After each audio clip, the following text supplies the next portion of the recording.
Continuamos estudiando el libro de Jueces y esta mañana vamos a ver el capítulo 19.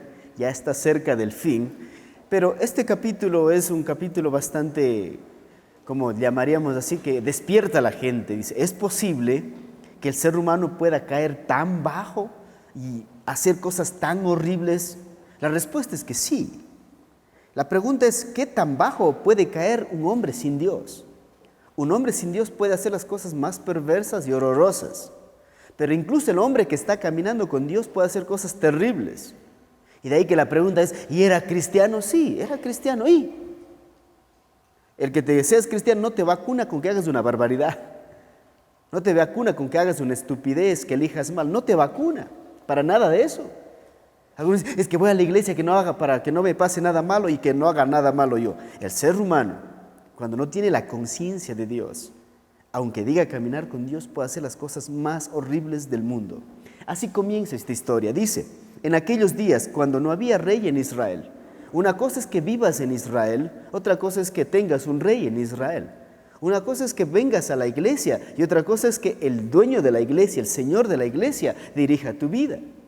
Una cosa es que digas cristiano y otra cosa es que digas que yo sigo a Cristo. Cristo tiene el control de mi vida. Dice, hubo un levita que moraba como forastero en la parte más remota del monte de Efraín, o sea, bien lejos, el cual había tomado para sí mujer concubina de Belén de Judá, y su concubina le fue infiel, y se fue él a casa de su padre, a Belén de Judá, y estuvo allí durante 4 meses. Aquí está, una mujer casada prácticamente con el pastor, y usted dice, ¿le va a ser infiel? La respuesta es que sí le fue infiel.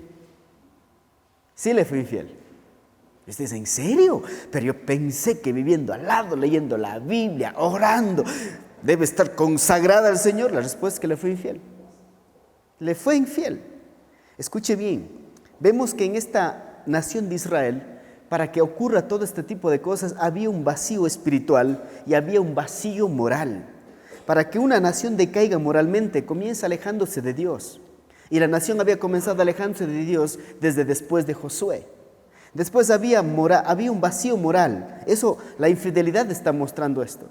Si en el círculo de liderazgo cristiano, si en el círculo de donde debe estar todo bien protegido y haciendo lo correcto, había inmoralidad, ¿qué crees que está pasando alrededor?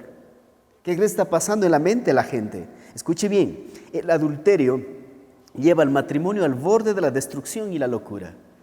Cualquier adulterio lleva al matrimonio al borde de la destrucción, de la locura, del más grande dolor que un ser humano puede experimentar. Y la pregunta es, ¿qué piensa usted de la infidelidad? No qué siente, qué piensa de la infidelidad. ¿Cree que es buena, cree que es mala, todo el mundo lo hace, igual después me ha de perdonar? No más, ¿qué piensa usted de la infidelidad? ¿Qué piensa la iglesia de la infidelidad? ¿Qué piensan las familias de la infidelidad? Después, ¿ha sido infiel usted a su pareja? ¿Qué le llevó a ser infiel a su pareja? ¿El placer? ¿La duda? ¿Qué le llevó a ser infiel? ¿A salir con otra mujer que no es su esposa? ¿A hablar más cariñosamente con otra amiga que no es su pareja? Por eso la pregunta es, ¿qué piensa usted de la infidelidad? ¿Ha sido infiel a su pareja? Y usted se pone a pensar, ¿en serio? Eso ocurre en la iglesia. Después, ¿qué pasó? En Proverbios 6:32 dice, mas el que comete adulterio es falto de entendimiento. O sea, es un tipo que no tiene bien ubicados sus pensamientos. No es alguien que sabe pensar, no usa su cabeza. Corrompe su alma. Cuando dice corrompe su alma, está hablando de que corrompe todo su sistema emocional.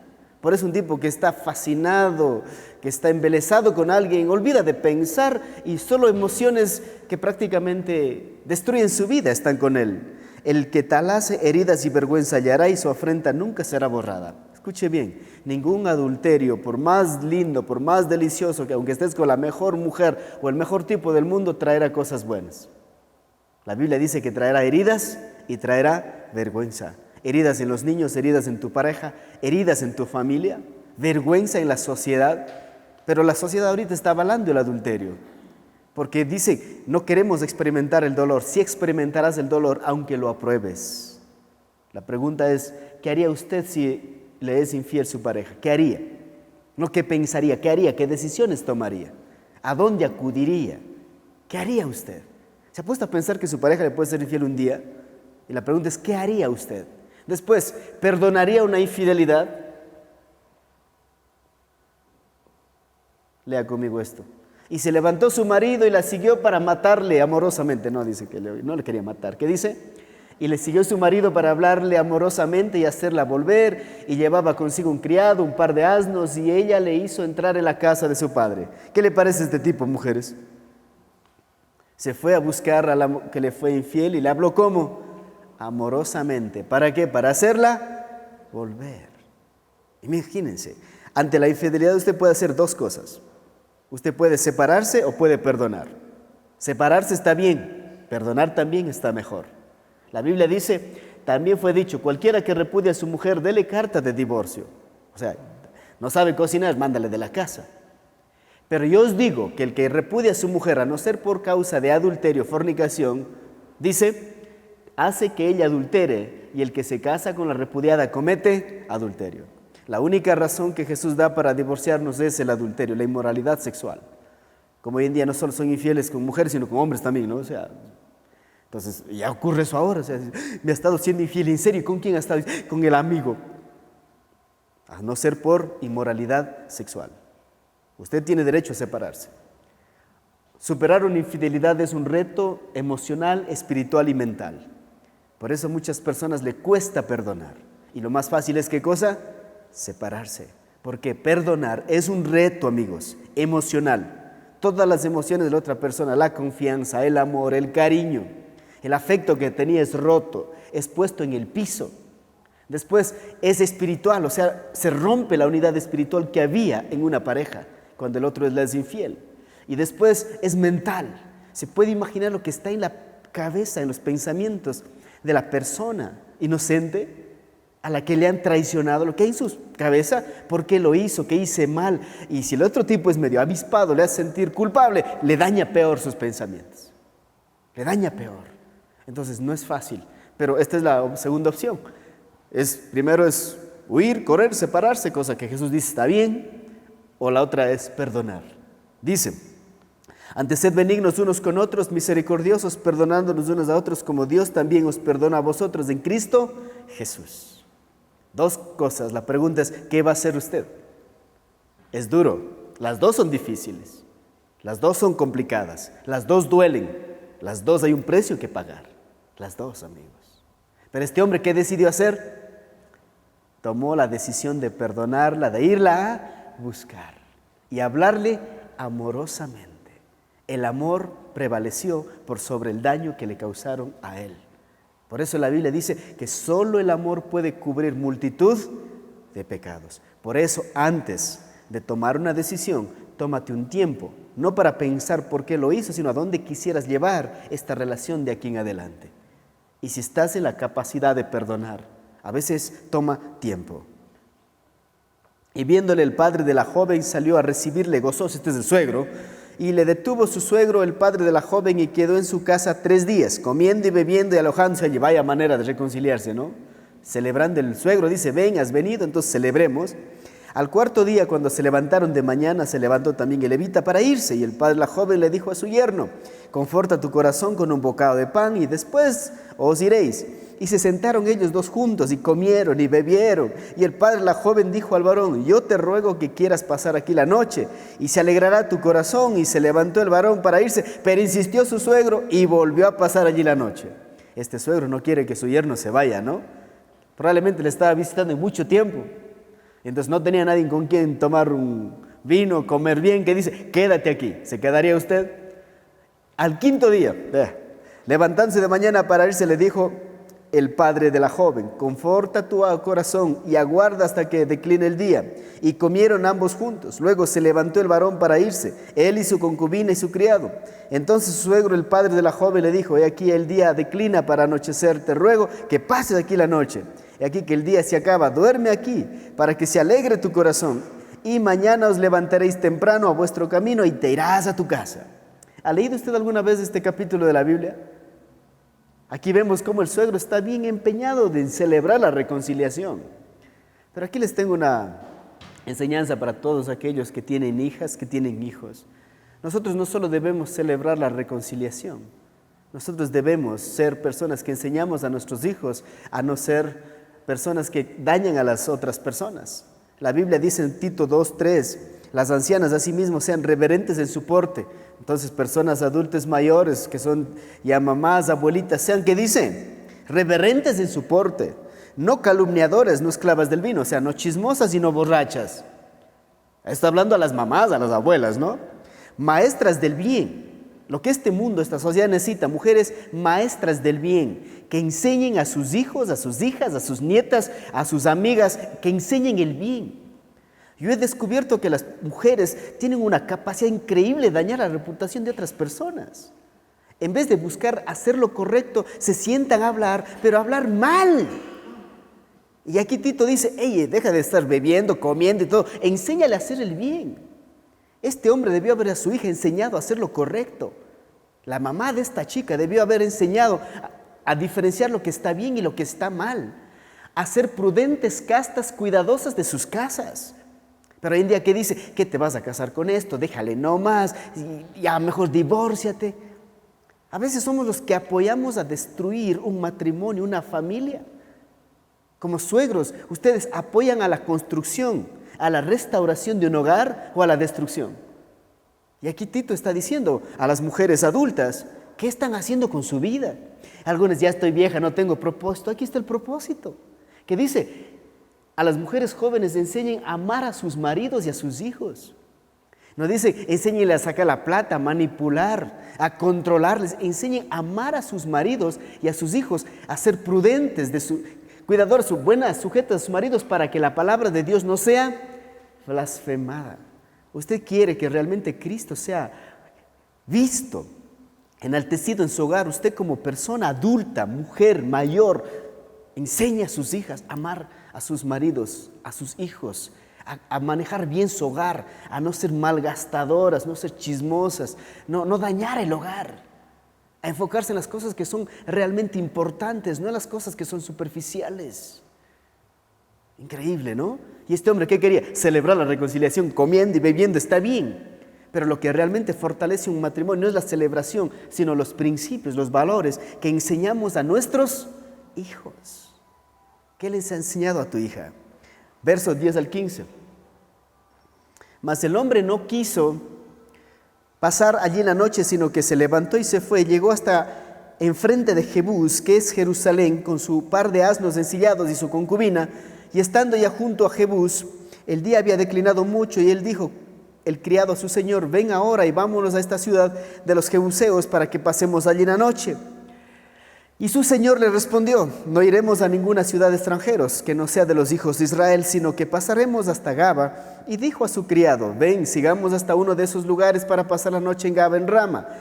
Pasando pues caminaron, y se le puso el sol junto a Gaba, que era Benjamín, y se apartaron del camino para entrar a pasar allí la noche en Gaba. Y entrando se sentaron en la plaza de la ciudad, porque no hubo quien los acogiese en casa para pasar la noche. ¿Qué está pasando aquí? El levita dice, no voy a quedarme en la ciudad de los extranjeros, voy a ir a una ciudad donde son mis amigos, mis hermanos, los israelitas. Llega a esta ciudad, ¿y qué es lo que pasa? Dice, no hubo quien los acogiese en casa para pasar la noche. En esos días, si usted venía a una ciudad y estaba en el parque, cualquiera le daba una posada. Era como ley, como regla de un israelita hospedar a un hermano. Pero ¿qué está pasando en esta ciudad? De repente este hombre está sentado en la plaza ciudad, dice, porque no hubo quien los acogiese en casa para pasar la noche. Era costumbre, era una regla que usted veía un extraño y decía, venga, entre a mi casa, le daba de comer, le daba lo mejor de usted para que pueda el siguiente día continuar con su camino. A esto se llama hospitalidad. Los viajeros no encontraron hospedaje. El levita pensó que sus hermanos y compatriotas le hospedarían, pero no fue así. Y aquí tengo una pregunta para usted. ¿Eres hospitalario? ¿Cómo está tu hospitalidad? Dice la Biblia, compartiendo para las necesidades de los santos y practicando, ¿qué cosa? La hospitalidad. El día miércoles yo me fui a visitar a mi mamá y mis sobrinos. Llegaron de clases para el almuerzo, a Isaac vino con un amigo. Y le pregunté, ¿quién es? Dice, es mi mejor amigo. Perdió el año, pero seguimos siendo amigos. Entonces el amiguito le está siguiendo un año atrás. Y digo, ¿y cómo así está aquí? Dice, es que tío, yo le dije que puede pasar la semana aquí almorzando con nosotros. Porque la mamá le dejó al papá, se fue con otro hombre y pasa solito en la casa. Entonces no quiero que él esté triste. Entonces le llevó a la casa, le da de comer, y el otro más grande le enseña artes marciales, y la nena le ha ido a hacer los deberes. Me dejó loco lo que él estaba haciendo. Esa es amistad. Digo, Isaac, ¿dónde aprendes esas cosas? Porque él siempre hace cosas que te dejan en shock. Me dijo el amiguito, no debes estar solo para que no estés triste. Ven a mi casa, te vas a comer, vas a hacer los deberes, y en la noche te vamos a dejar para que duermas en tu casa. Ese es el corazón de un hospitalario. Si le conocen a él, ¿no? Hace cosas medio locas de pequeño. Que mi corazón queda pensando, ni yo hubiese pensado hacer eso. Hubiese dicho, ven, voy a orar por ti para que estés tranquilo, ¿no? Él le llevó a la casa a almorzar todos los días. Ese es Isaac Alexander. Ese es Romanos. Dice que debemos ser, ¿qué? Hospitalarios. ¿Tienes alguien a quien tienes que ayudar, atender, apoyar, estar con él en las buenas y en las malas? Y no olviden que él ha perdido el año, el amigo está yendo atrás de él. Verso 16 al 21. Y aquí un hombre viejo que venía de su trabajo del campo al anochecer, el cual era del monte Efraín, y moraba como forastero. Aquí está un forastero en Gaba, pero los moradores de aquel lugar eran hijos de Benjamín. Y alzando el viejo los ojos, vio a aquel caminante en la plaza de la ciudad y le dijo, ¿a dónde vas y de dónde vienes? Y él respondió, pasamos de Belén y de Judá a la parte más remota del monte Efraín, de donde soy. Y había ido a Belén de Judá, mas ahora voy a la casa de Jehová y no hay quien me reciba. El levita dice, oiga, no hay quien me dé una posada, no hay quien me regale un vaso de agua, no hay quien me diga, oye, pasa la noche en un lugar abrigado. Y son mis hermanos. Si se hubiese quedado en la otra ciudad, los extranjeros, probablemente le hubiesen dado una posada, una acogida. Pero mis propios hermanos, dicen, me dejan en la calle. Pero llevemos al plano nuestro personal. ¿Tienes hermanos así? Que saben que estás mal y no hacen nada por ti. ¿O tú conoces hermanos que sabes que están mal y tú no haces nada por ellos? Y continúa la historia. Nosotros, dice, tenemos paja, forraje para nuestros asnos y también tenemos pan y vino para mí y para tu sierva y para el criado que está con tu siervo. No nos hace falta nada. O sea, el levita tenía todo. Lo único que quería era un lugar donde dormir. El hombre anciano dijo, pasea contigo. ¿Quién ha estado en la cena judía? ¿Qué significa eso en hebreo? ¿Qué significa eso en hebreo? Pasea contigo. Shalom Aleichem. ¿Y eso significaba? ¿Sabe lo que significa Shalom Aleichem? Shalom Aleichem, ¿no?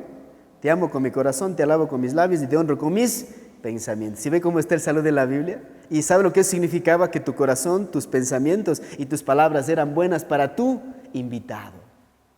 Y el viejo dice, la paz sea contigo, tu necesidad toda quede solamente a mi cargo, con tal que no pases la noche en la plaza. Oye, te voy a pagar para que quedes en mi casa, eso está diciendo. ¿Qué le parece? ¿Pagaría usted a alguien para que quede en su casa? Después dice, y los trajo a su casa y dio de comer a sus asnos, le lavaron, ¿qué cosa?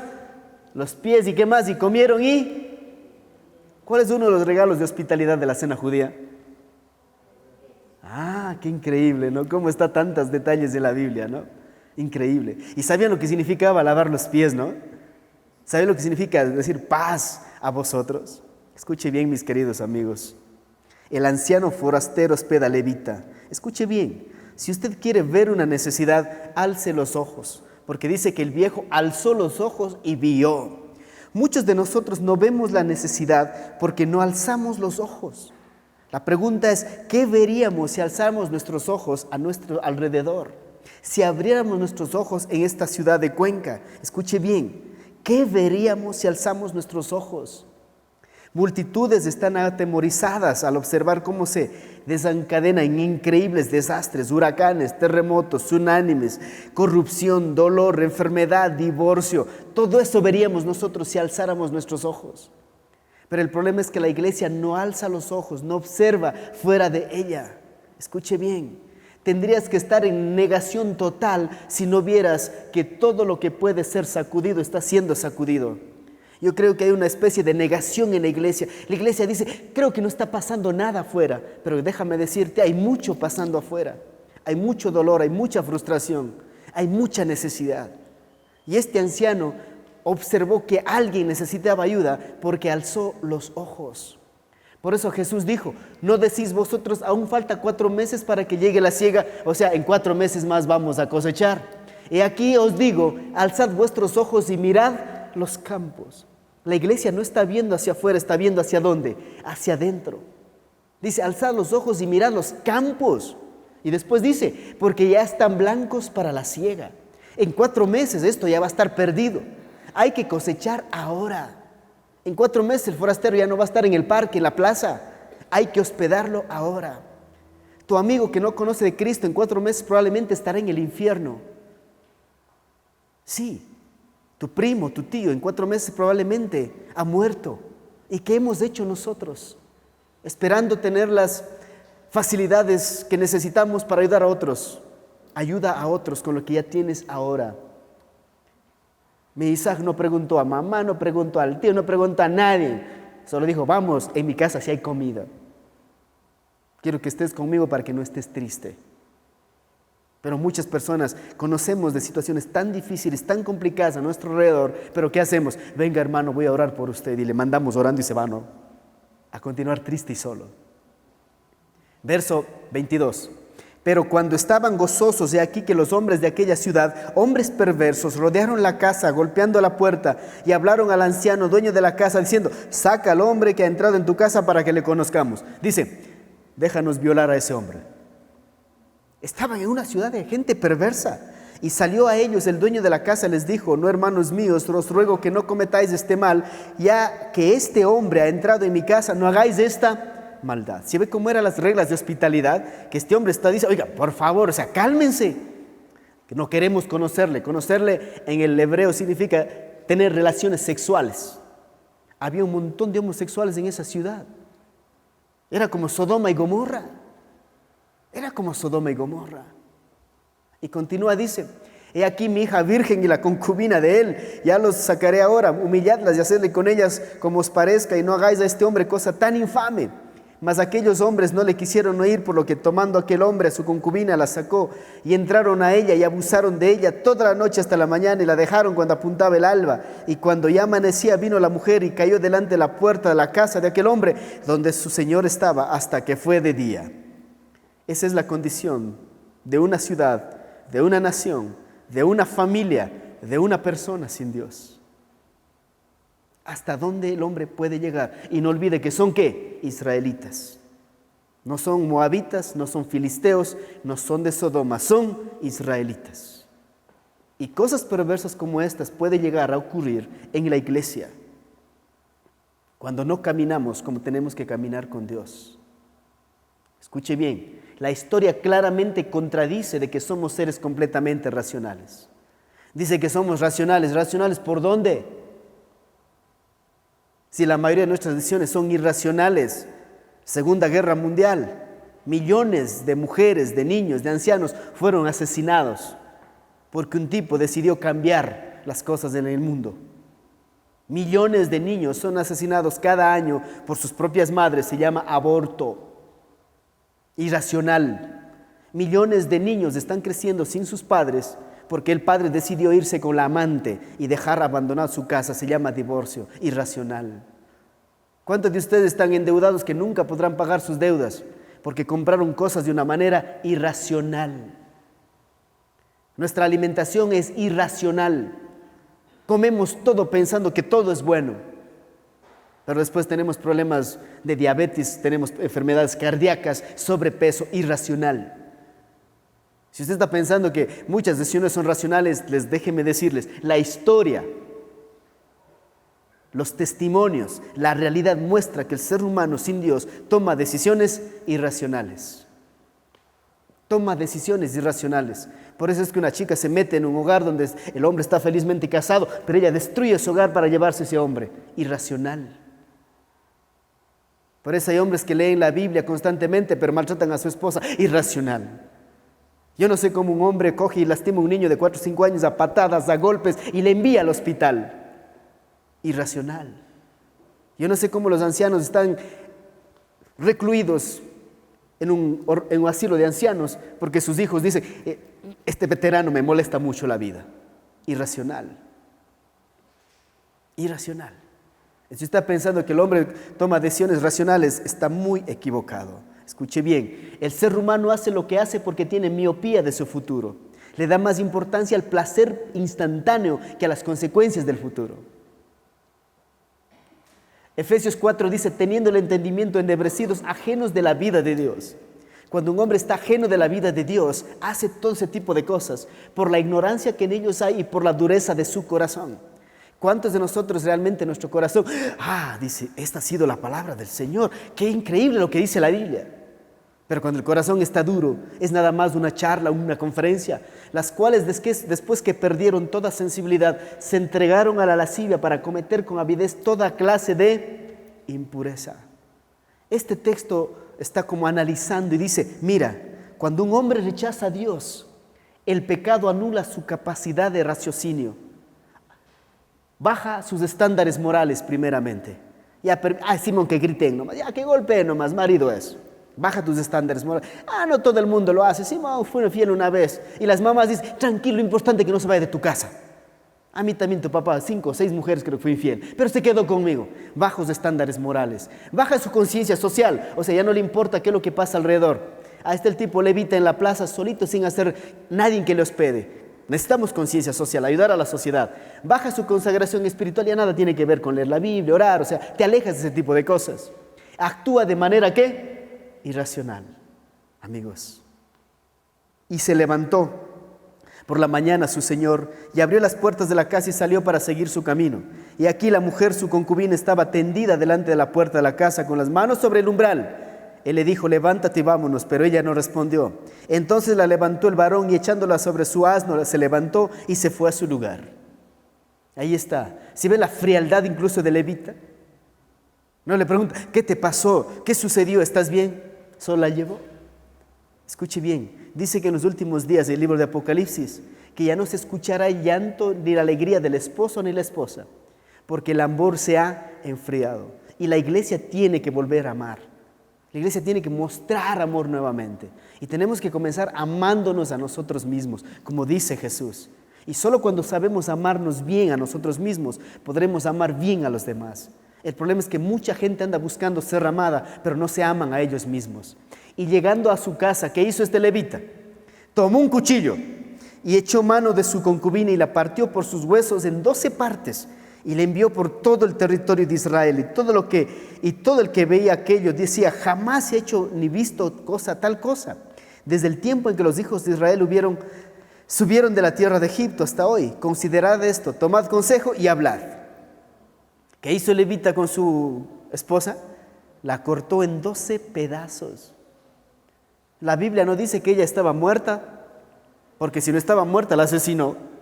Pero él tomó la fatal decisión, la cruel decisión, la horrible decisión, la macabra decisión de cortar en pedazos a su propia esposa y enviarle por toda la nación de Israel. Se puede imaginar, usted es de la tribu de Benjamín y a la tribu de Benjamín llega un correo y llega ahí la cabeza de una mujer. A la tribu de Neftalí le llega una pierna. A la tribu de Aser le llega una mano. Y así están recibiendo ellos partes del cuerpo de una mujer. ¿Y qué está haciendo aquí el levita?